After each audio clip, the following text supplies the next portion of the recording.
Iran ने मंगलवार रात इजराइल पर बैलिस्टिक मिसाइलों की बौछार कर दी। इस हमले से इजराइल खौफ में है।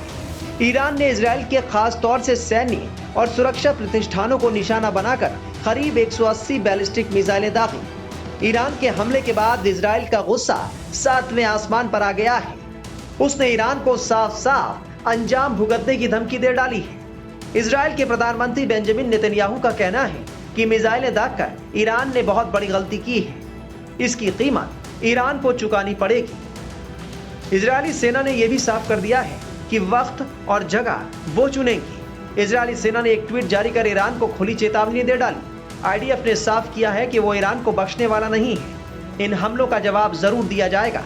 इसके लिए वक्त और जगह वो खुद मुकर्रर करेंगे। गौर से देखा जाए तो इजराइल की इस चेतावनी में बहुत ही गहराई छिपी है।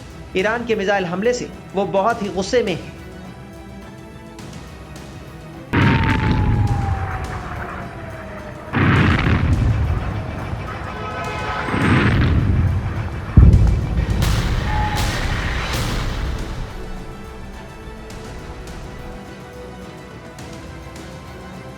इजरायली सेना ने कहा है कि ईरान का हमला एक गंभीर और खतरनाक है। इसके नतीजे होंगे।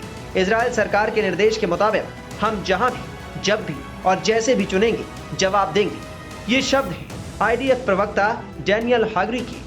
सेना के बयान से एक बात तो साफ है कि इजराइल ईरान को इन हमलों के लिए बख्शने वाला तो नहीं है। वो कब, कहां और कैसे हमले करेगा ये बात कोई नहीं जानता, लेकिन ये पूरी दुनिया समझ गई है कि वो बदले की कार्रवाई तो जरूर करेगा। इजरायली प्रधानमंत्री बेंजामिन नेतन्याहू ने जहां ईरान को जवाब देने की चेतावनी दी है, वहीं इस हमले को पूरी तरह से विफल भी बताया है। इसके साथ ही उन्होंने सहयोग के लिए अमेरिका का धन्यवाद भी दिया।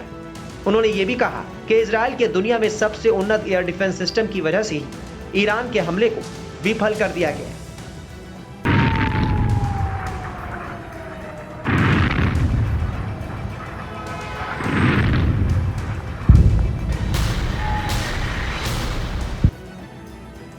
इजराइल की चेतावनी के बाद भी ईरान के हौसले पस्त नहीं हुए हैं।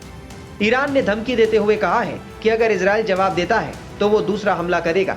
आईआरजीसी इजराइल पर दागी गई मिसाइलों को हमास के शीर्ष नेता इस्माइल हानिया और IRGC commander major general Sayyed Abbas की हत्या का बदला बता रहा है।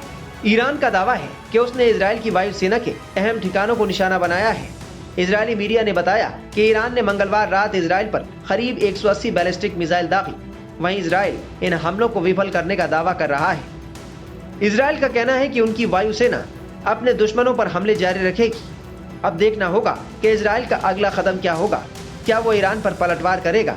अगर करता है तो कब और कितना प्रभावी होगा? क्या दोनों देश रूस और यूक्रेन की तरह जंग में कूद जाएंगे?